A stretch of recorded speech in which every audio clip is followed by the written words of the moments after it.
మండల ఆఫీసర్ నువ్వే కావాలరా ఈశ్వర్. ఎమ్మెల్యేకి ఫోన్ కలుపు. ఈ ఉద్యోగం నాకు ఎప్పుడో ఖరారైంది, ఏదో ఫార్మాలిటీకి రమ్మంటే వచ్చా.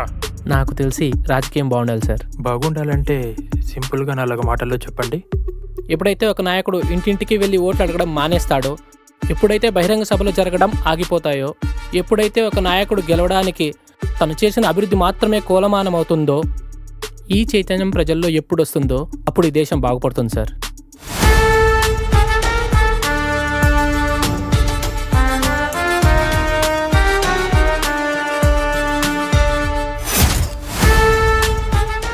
రా, నా కొడుక్కి సాయం చెయ్యి.